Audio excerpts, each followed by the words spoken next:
Welcome. This is where we conduct a thorough examination of complex stories.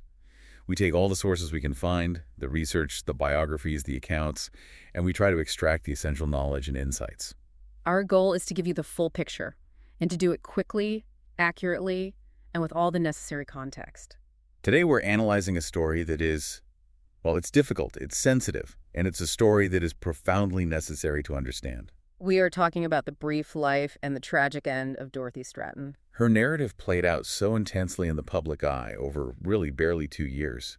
It's a harrowing look at soaring ambition, extreme exploitation, and ultimately lethal control. We're focusing on her path as a Canadian model and actress, her troubled marriage to a man named Paul Snider, and the relentless pressure she faced. And of course, the devastating murder-suicide that ended her life in August of 1980. She was only 20 years old. She had just achieved this tremendous public success. She was Playboy's Playmate of the Month and, just before her death, named Playmate of the Year. And, given the nature of this story, it deals directly with domestic violence, with obsession, with murder. It is vital that we stick rigorously to the facts, to what's been documented across all the source material. And to always maintain empathy for Stratten. Our mission here is really to synthesize the timeline, to try and understand the specific pressures of her environment, and then to examine the lasting cultural and legal fallout that followed her death.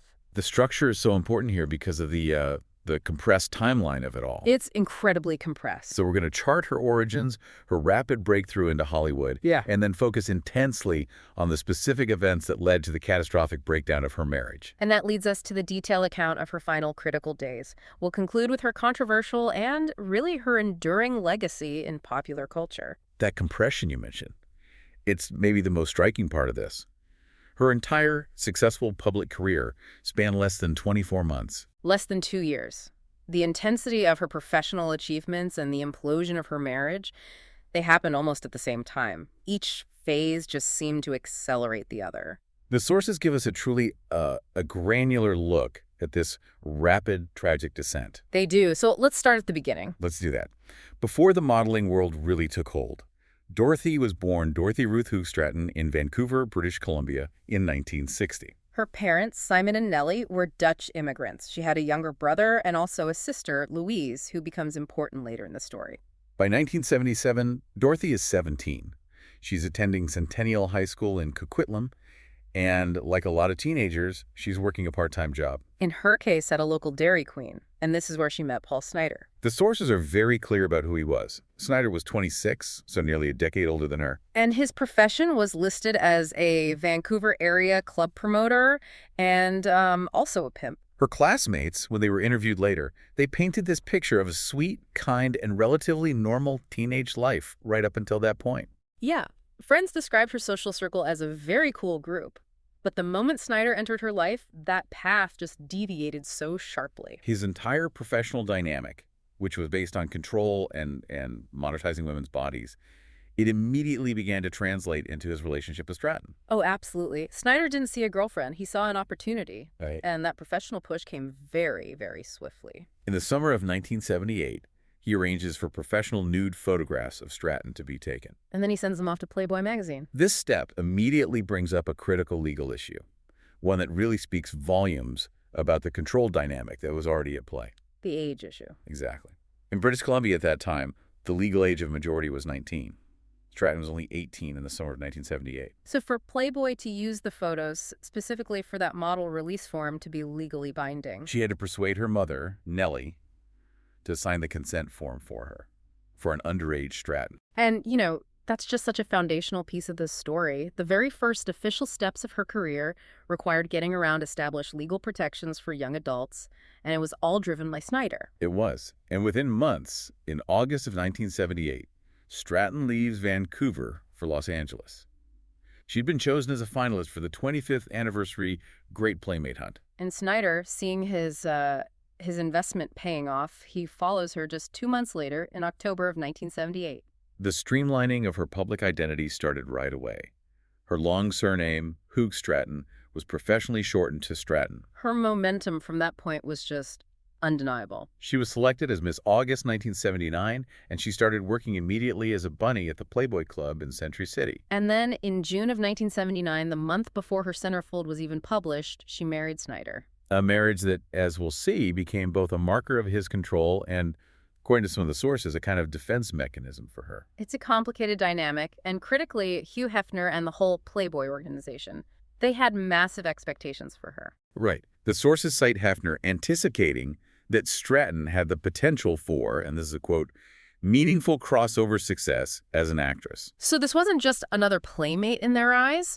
She was seen as a genuine Hollywood commodity, a potential star. And the acting work came almost instantly in 1979, confirming that promise. She grabbed small roles very quickly. There was an uncredited appearance in Americathon, the roller disco comedy Skate Town, USA, and then a starring role in an exploitation picture called Autumnborn. On television, she was making appearances on major shows of that era, like Buck Rogers in the 25th Century and Fantasy Island. The speed at which she accumulated these credits all within a single year, it speaks to her drive, but also to the machine she was now part of. But that rapid professional acceleration was running headlong into the escalating danger of her marriage. And the source material is very explicit that this tension was visible to everyone around her. Yeah, the early warnings are a really critical theme in her story.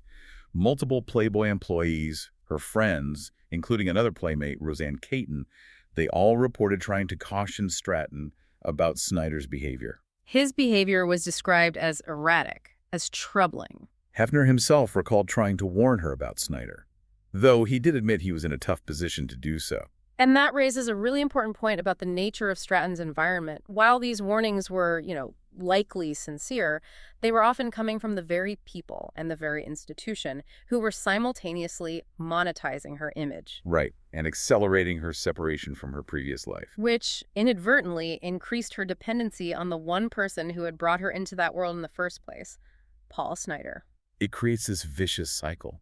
Snider pushes her into the fame, making her reliant on his management and his network. But once that fame arrives, the people supplying the fame see Snider as a liability and try to separate him from her. The conflict was baked into the foundation of her career from the very beginning. As 1980 began, Stratten's career trajectory just became impossible to ignore. And this professional success acted like a stress test on the marriage. It pushed the already fragile, controlling relationship past its breaking point. This is the phase where Stratten finally starts seeking some autonomy. The major catalyst for that change was her casting in Zine. They All Laughed. It was a romantic comedy directed by the established filmmaker Peter Bogdanovich. Stratten flew to New York City on March 2010, 1980 to begin production, and this was a completely different level of opportunity for her. This was her fifth feature film, but her first substantial role in a big-budget picture, and she's co-starring with John Ritter. Now, prior to this, Snider had essentially functioned as her shadow. He was everywhere. During the shooting of her previous movie, A Galaxina, she was still close to Los Angeles. Snider had assumed the roles of her chauffeur, her acting coach, and her ersatz manager. The sources document his near-constant presence on that set. It was coupled with almost daily arguments he would provoke with Stratten, causing her immense professional stress. And that detail is so crucial for understanding the control dynamic. Snider wasn't managing her career in a supportive or professional way. No. He was managing her access. He was there not to help her succeed, but to ensure she remained under his immediate surveillance, subject to his approval, which, often manifested as criticism. So when the New York opportunity with Bogdanovich arose, Stratten realized she needed distance. She did. Snider, of course, insisted on accompanying her to Manhattan. But Stratten managed to convince him to stay in Los Angeles. She told him, falsely, that Bogdanovich had closed the set to all but essential cast and crew. And this small, calculated lie, it bought her the physical space she so desperately needed. And she used that space immediately. The day after she arrived in New York, she and the director, Peter Bogdanovich, began an affair. The connection between them deepened very quickly, and there's a particularly telling insight from the sources here. Bogdanovich was also writing the screenplay for They All Laughed, and he later revealed that he based the unhappy marriage backstory of Stratten's character in the film on the personal details she was sharing with him about her own failing marriage to Snider. The irony there is it's so powerful. It is. She was literally playing a character trapped in an unhappy marriage while simultaneously living out the escape from her own. But while she was gaining professional opportunity and finding new love in New York, the public accolades were still piling up back in Los Angeles. Which just amplified Snider's feelings of abandonment and irrelevance. The greatest public moment of her life actually happened while she was still filming in New York. On April 30, 1980, Stratten flew back briefly to California for her official unveiling as the 1980 Playmate of the Year. This was a coronation. At the luncheon, she received the title and a staggering array of prizes, $200,000 worth of cash and gifts. Hefner introduced her, praising her beauty, her intelligence, her sensitivity. And Stratten, who was beaming, concluded her thank you speech by saying, "Hefner has made me probably the happiest girl in the world today." And that very same evening, she was a major guest on The Tonight Show, starring Johnny Carson. That moment of immense public triumph, the culmination of the career Snider had engineered, was immediately followed by her final, definitive break from him. This short trip back to L.A. marked the last time she would ever live in the home they had shared. The conflict escalated very quickly after that Carson appearance. Stratten immediately began a 2-week promotional tour in Canada. On that tour, she wrote a letter to Snider. She requested more freedom in their relationship. Snider's response was, well, predictable. He telephoned her from Los Angeles in a blind, jealous rage that she was operating outside of his immediate authority. The sources reveal a really heartbreaking detail about the end of that tour. Stratten returned to Vancouver, hoping for just a few days of peace with her family. And Snider suddenly appeared, unannounced, in her hometown. And he immediately leveraged his local connections. He coerced her into making personal appearances at various Vancouver nightclubs, personally negotiating and pocketing the appearance fees before he returned to Los Angeles. This action just reveals the extent of his monetization of her identity. He wasn't acting as a manager securing future opportunities. No, he was exploiting her immediate market value for quick personal cash. It was all about reinforcing his financial control over her. During his time in Vancouver, the couple had what was described as a particularly heated argument. And the sources indicate the depth of Stratten's desperation to resolve the situation because she even offered a devastating concession. She offered to give up her burgeoning acting career entirely. To return to Canada permanently, just to salvage the marriage. And Snider rebuffed his wife's attempt. That rejection is so significant. It shows that his core issue wasn't the loss of a wife or even the loss of a traditional marriage. It was the loss of control. Exactly. The loss of control and the loss of prestige. If he had accepted her offer to go back to a normal life in Canada, he would have lost the celebrity status and the projected wealth he gained from managing a Playmate of the Year. He rejected the wife to retain the manager role, even though that role was now, for all intents and purposes, purely fictional. When he got back to Los Angeles, their contact grew sparse. And then in late June, right after what would have been their first anniversary, Stratten sent a second decisive letter. They were now, in her words, physically and financially separated. Snider's response was immediate, and it was punitive. He drained their joint bank account completely. He was convinced of the affair with Bogdanovich, and he acted on that belief by hiring a private detective to gather evidence of infidelity. We need to pause for a second on Snider's financial status, because it really drives his desperation. Right. The sources note that Snider, as a foreign national without a green card, could not legally hold a regular job in the U.S. He was relying entirely on Stratten's income, which was managed through her business affairs, just to support his lifestyle. So when she officially cut him off financially, his desperation just accelerated. To pay the detective and maintain his rapidly sinking lifestyle, he resorted to selling her valuable Playmate of the Year prizes. At a substantial loss, just for quick cash. The most public example cited in the sources was the $26,000 Jaguar Spurt scarf she had received. He just liquidated it. By mid-July, principal photography on Stratton. They all laughed wrapped up. Stratten and Bogdanovich returned to Los Angeles after a 10-day holiday in England. And while Stratten officially maintained a newly rented Beverly Hills apartment as a front, she had quietly moved into Bogdanovich's mansion in Bel Air. The formal separation was complete, but the physical danger was just beginning. We're now moving into the final, critical 2 weeks of Stratton's life. This is a period the sources detail with harrowing specificity. This phase is really characterized by Stratten's attempts at resolution and Snider's rapid descent into a focused legal preparation. The immediate reaction from Snider was a documented act of planned violence. On the night of July 31st, 1980, the day after Stratten got back to Los Angeles, Snider knew she was with Bogdanovich. he went to the director's estate. He was carrying a borrowed handgun, and he hid outside in the shadows near the entrance. His admitted intent was clear: to shoot anyone who emerged from the property. After hours of waiting, he became impatient. He left, he drove up into the hills overlooking the city, and later admitted to a friend that he had contemplated suicide that night. This was the first overt act of documented premeditation, a lethal indicator of his volatility. The first face-to-face confrontation in 3 months happened a week later. It was around noon on Friday, August 8th, at Snider's West Los Angeles house, the place they had shared. The sources say Snider went into that meeting supremely confident that he could still persuade her to come back to him. Those hopes were quickly dashed. Stratten told him she had fallen in love with Bogdanovich and she wanted to finalize the separation. A dejected Snider ultimately agreed to meet one final time the following week to discuss a monetary settlement. So the meeting, while it was emotionally fraught, it appeared on the surface to be civil. It concluded with an agreement to part until the next negotiation. And crucially, that very same afternoon, less than a week before the murder, Snider had to return the borrowed handgun to its owner. The following 5 days, from August 9th to August 13th, become this chilling study of lethal determination. They were defined by Snider's frantic, singular obsession with getting another firearm to replace the one he had just given back. On August 9th, the day after the breakup was finalized, Snider took his private detective to a gun store. But due to his foreign citizenship and lack of a green card, the store legally refused to sell him a firearm. So Snider immediately asked the detective, his own employee, to buy the gun for him. He's asking him to commit an illegal straw purchase. And the detective refused the request. This situation really underscores the importance of his immigration status. The system prevented him from getting a weapon legally.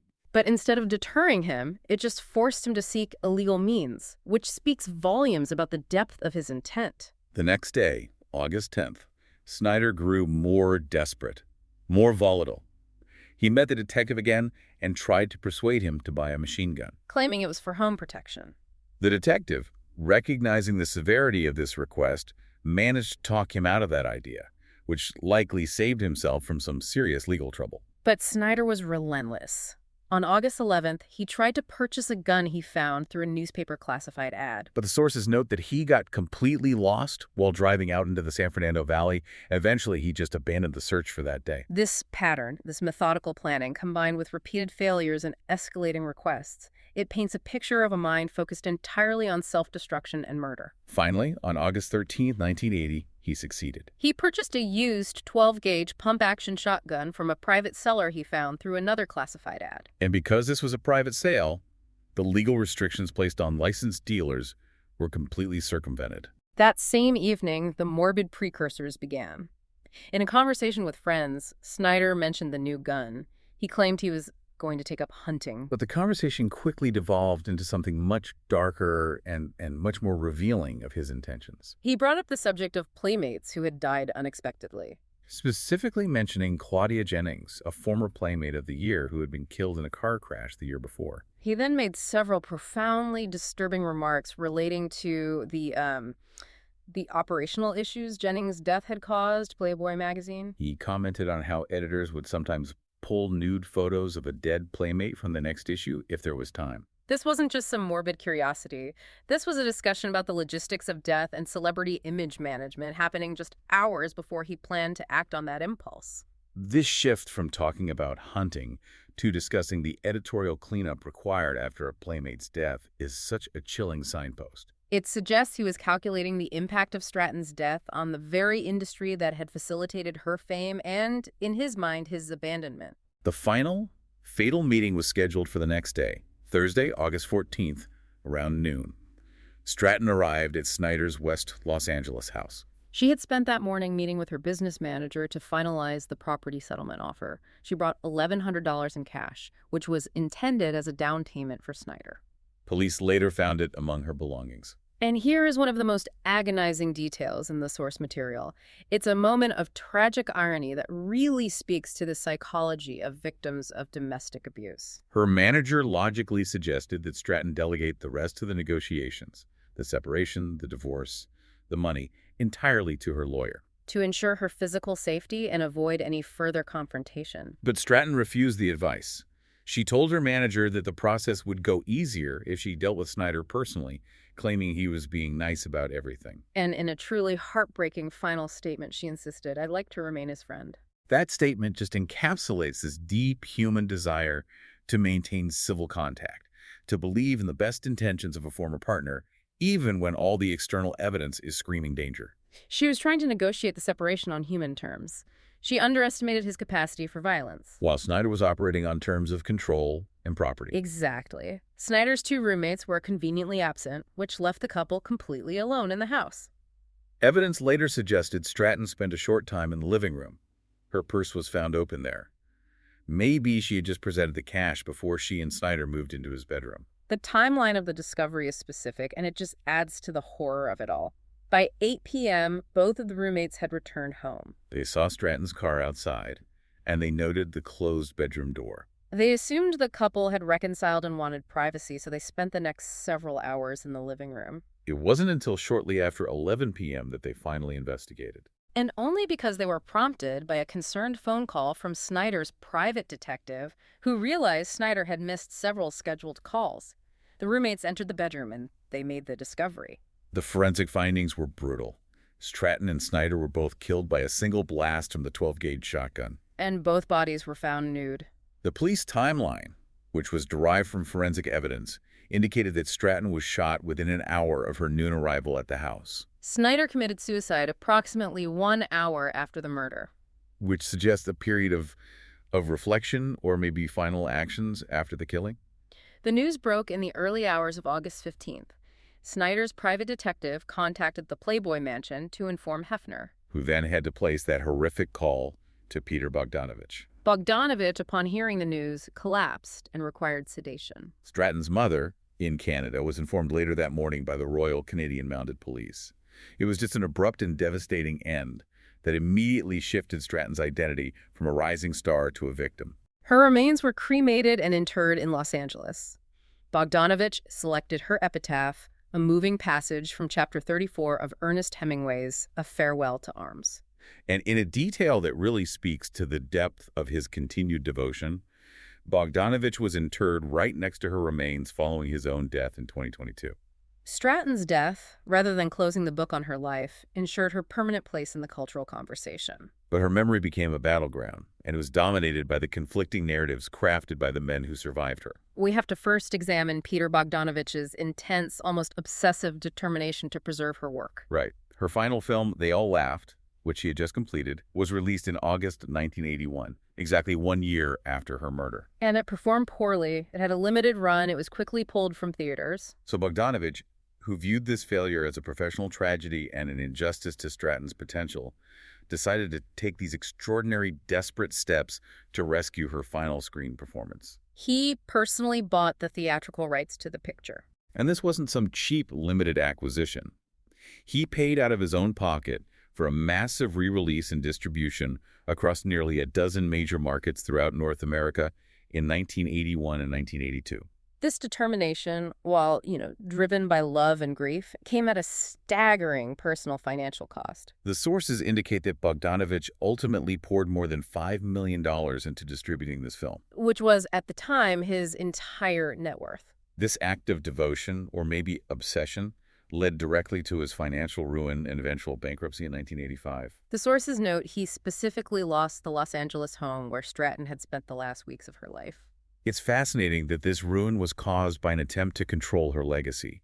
It echoes, in a far more benign way, Snider's obsession with controlling her life. That's a powerful point. And despite the commercial failure, the artistic coda is that They All Laughed has since gained significant critical recognition.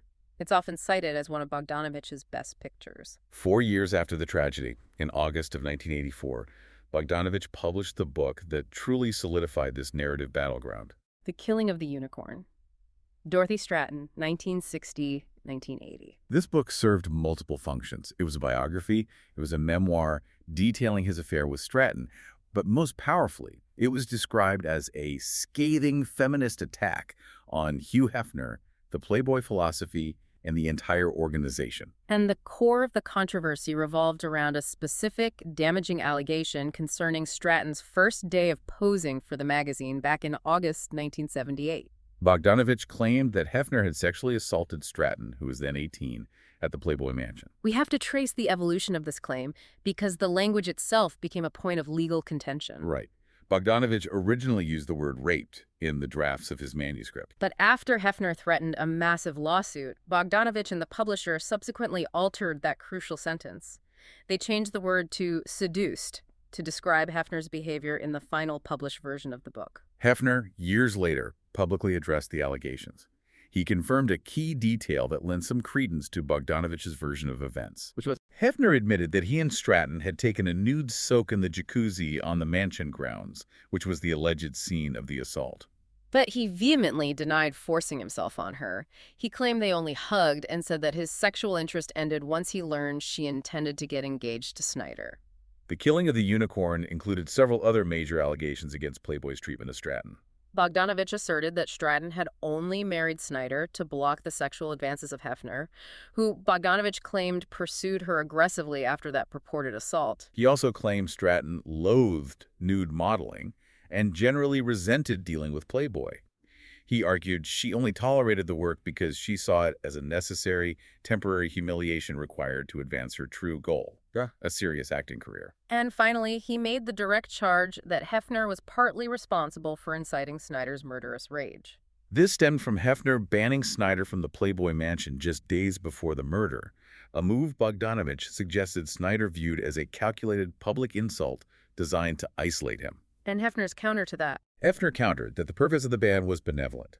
It was simply intended to encourage Stratten and Bogdanovich to appear at the mansion as a recognized couple, thereby stabilizing Stratton's new life. The media reception of the book was complex. While there was broad appetite for a critique of Playboy, the U.S. press gave Bogdanovich overwhelmingly negative reviews. Critics widely questioned his newfound feminism, particularly given his own relationship with the married, much younger Stratten.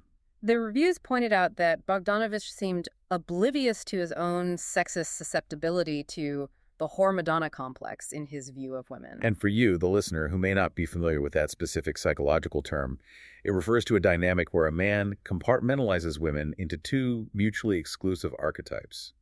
The Madonna, who is pure, non-sexual, deserving of respect, and the whore, who is sexual, degraded, and not deserving of respect. So critics were essentially arguing that Bogdanovich was attempting to elevate Stratten to the Madonna status, this pure artistic victim exploited by the predatory, whore-centric culture of Playboy, while failing to acknowledge that his own actions, like pursuing a married woman or framing her career as a necessary humiliation, demonstrated that he also saw women through a restrictive, controlling lens. The critique was harsh. One review from the Chicago Tribune was summarized with the headline, "Shabby little shocker." Roger Ebert, while he was personally empathetic toward Bogdanovich's immense grief, stated that he understood the necessity of writing the book, but I wish he hadn't published it. He suggested the public presentation of the trauma did more harm than good. All the while, Hefner consistently presented a counter-narrative. In public statements and documents following the murder, he framed his relationship with Stratten as a friendship, positioning himself as a supportive, benevolent, paternal figure. This image was intentionally reinforced the following spring when Playboy published Stratton's official biography, which sources confirmed Hefner personally supervised the editing of. So Stratton's memory became split. The victim of exploitation and male control, or the talented girl whose father figure tried to guide her to success. But both narratives were entirely controlled and written by the powerful men who surrounded her. Despite the controversy over the narrative, her story was undeniably potent for adaptation. Her murder was quickly turned into two highly publicized films, solidifying her image in the public consciousness. The first was the 1981 made-for-television movie Death of a Centerfold, the Dorothy Stratten story. This version was relatively quick, cheap, and focused on the facts, with Jamie Lee Curtis playing Stratten. The far more influential adaptation was Bob Fosse's 1983 theatrical motion picture, Star 80. Right. Starring Mariel Hemingway as Stratten and Eric Roberts as Snider, Fosse took a much darker, almost cynical approach. The film wasn't just a biography. It was a deeply unsettling, fragmented portrait of American ambition, exploitation, and delusion, driven by Roberts' terrifying portrayal of Snider. And the film cemented a specific, tragic public memory of Stratten as a pure casualty of the Hollywood machine. It's a striking coincidence that Mariel Hemingway's grandfather, Ernest, wrote the novel from which Bogdanovich drew Stratton's epitaph. The entire story is just bound up in cinematic and literary tragedy. Her unrealized potential as an actress is frequently noted. Film critic Vincent Canby praised her screen presence, even in her small roles, suggesting she might possibly have become a first-rate comedian with time and work. It's a sobering thought of what was lost. Her memory also inspired a significant amount of music. The singer-songwriter Bryan Adams and his co-writer Jim Vallance dedicated The Best Was Yet to Come on Adams' 1983 album Cuts Like a Knife to Stratton. There was also a song by Prism called Cover Girl. And the references continue into later decades, which just demonstrates her lasting cultural impact as an icon of innocence lost to obsession. The band Bush wrote their song Dead Meat in her memory, and the Red Hot Chili Peppers made a reference to her in their huge hit, Californication. We have to conclude this segment with the final, highly unusual chapter in the Bogdanovich-Stratton family story. In December 1988, Bogdanovich, at age 49, married Stratton's younger sister, Louise. She was 20 at the time. The sources note that he had been financially supporting Louise after Dorothy's death, paying for her private schooling and modeling classes. They divorced in 2001. And this action further complicates the narrative of Bogdanovich as Stratton's protective champion, while some saw it as an extension of his devotion to her memory. Critics viewed it through the lens of that whore Madonna complex critique. They suggested he was attempting to recreate or possess the purity he lost with Dorothy through her younger sister. Regardless of the interpretation, it remains a strange and defining footnote to Stratton's legacy. This thorough examination of the source material reveals a story of tremendous potential. A young woman who had the talent, the ambition, and the drive to conquer a demanding industry. Caught between powerful, controlling forces from the moment she entered the public eye. The detailed timeline demonstrates that her success didn't bring freedom. It actually accelerated the catastrophic breakdown of her relationship with Paul Snider. Her liberation, the ability to love who she wanted, live where she wanted, and control her own finances, was perceived by her estranged husband as the ultimate theft. And his subsequent lethal preparation was methodical and terrifyingly focused. Her courage to seek separation, despite the dangers she clearly recognized, led to the catastrophic conclusion engineered by Snider. Her life is a profound case study in how the intersection of early celebrity, sudden wealth, and obsessive jealousy can become lethally dangerous. Particularly when it's underpinned by a pre-existing dynamic of control and exploitation. Considering the extensive media coverage, the films, the songs, and the controversial books written about her, often penned by the very men who played defining roles in her life, whether as husband, lover, or mentor. We are left with a final, provocative thought. In a world where celebrity victims are instantly commodified, how does the public ever truly discern the authentic voice and private struggle of a public figure like Dorothy Stratten, obscured as it is by the layers of narrative control imposed after her death? It is a question that requires continuous critical thinking when examining any tragic celebrity story. Thanks for listening.